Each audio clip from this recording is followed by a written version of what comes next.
239 pessoas embarcaram em um avião e sumiram, sem deixar nenhum rastro. Oi, eu sou a Nanda. Vem acompanhar comigo toda semana episódios para você praticar o seu inglês. Histórias 100% em inglês sobre crimes reais, crimes não resolvidos, teorias da conspiração, histórias macabras, histórias sobrenaturais. Se você gosta desse tipo de conteúdo como eu, venha praticar seu inglês de forma fácil. Esta é a série Listen If You Dare.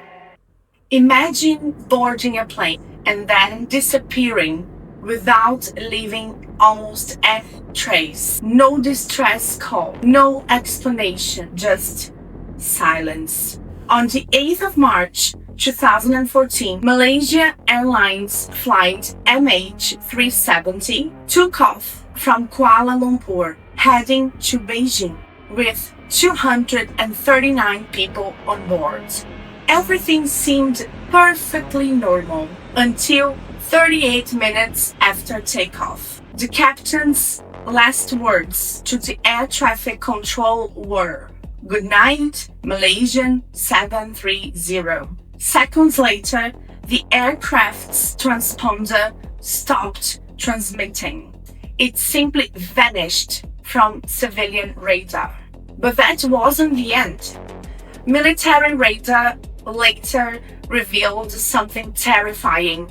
Instead of continuing towards Beijing, the Boeing 777 made an unexpected turn. Crossed the Strait of Malacca, it flew back across Malaysia, and then headed deep into the southern Indian Ocean. For nearly 7 more hours, the aircraft continued flying. Nobody knows who was controlling it. The only clue came from automatic satellite handshakes sent every hour to an Inmarsat satellite. Those signals proved that the aircraft was still alive, even though nobody on board ever spoke again. Then came the biggest search operation in aviation history. Millions of square kilometers of ocean were searched. Ships, aircrafts, submarines, underwater drones, nothing. Years later, pieces of the aircraft started appearing, some of them on the islands of the Indian Ocean, and one piece of the flaperon even appeared in Madagascar, confirming that MH370 had crashed into the ocean. But what actually happened? Nobody knows. Some believe that the captain, Zahiri Ahmad Shah, deliberately diverted the aircraft in a murder-suicide. Others think that there was a catastrophic fire, that incapacitated everyone on board. Some suggest a rapid decompression left the plane flying on autopilot until it ran out of fuel. And of course, there are conspiracy theories, hijacking, secret military operations, even alien abduction, but none of those theories has ever been supported by credible evidence. But one of the most fascinating theories appeared years later. British aerospace engineer Richard Godfrey, together with aviation journalist Geoffrey, who rest in peace, explored an unusual technology based on something called WSPR, called Whisper. WSPR, or Whisper, stands for Weak Signal Propagation Reporter. It's a worldwide network of amateur radio operators. The theory is that a large aircraft flying through the atmosphere slightly disturbs these very weak radio signals, almost like walking through invisible laser beams. By analyzing hundreds of these tiny disturbances, Godfrey believes he reconstructed the MH370's flight path and identified a possible crash location near the 7th satellite arc in the southern Indian Ocean. The idea is fascinating, but also highly controversial. But here is something most people don't know. Even if they find the aircraft, the cockpit voice recorder in 2014 only could store 2 hours of recording.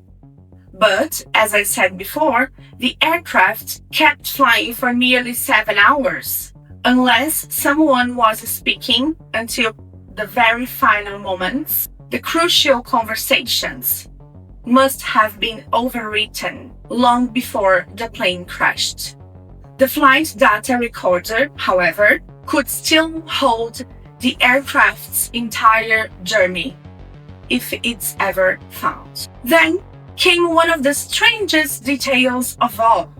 In the days after the disappearance, some family members of the victims tried calling them, and the phone actually rang instead of going straight to the voicemail. Naturally, many people wondered, could the people still be alive? But telecommunications experts say that it doesn't mean that people are alive, because you can contact the phone even though it's not connected to a network. It can happen because of the way international phone company process calls. Even so, it only made the mystery even more unsettling. But there was another detail that fueled years of speculation.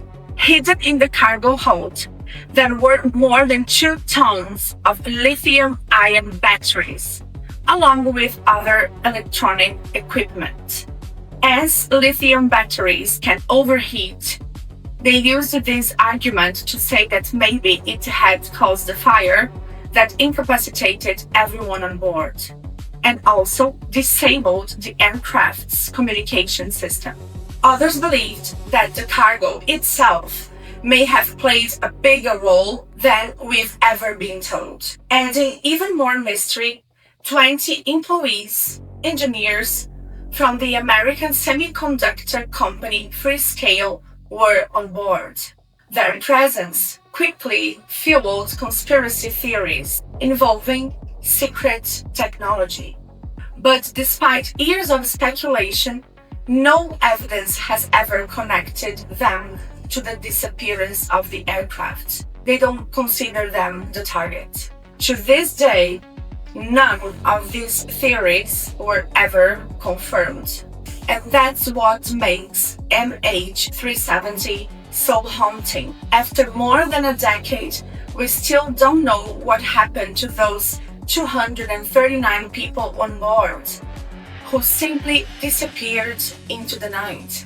Nowadays, there's an American company called Ocean Infinity carrying the searches. This company has a contract with the Malaysian government. No fine, no fee. They have renewed the contract until next year, and they have this rule. If they find the wreckage, the aircraft, they receive $70 million. But if they don't receive anything. And their families are still waiting. Somewhere beneath the Indian Ocean lies the answer of aviation's greatest mystery. Until the wreckage is found, every theory remains just a theory. And somewhere, 239 stories still have no ending. Listen if you dare.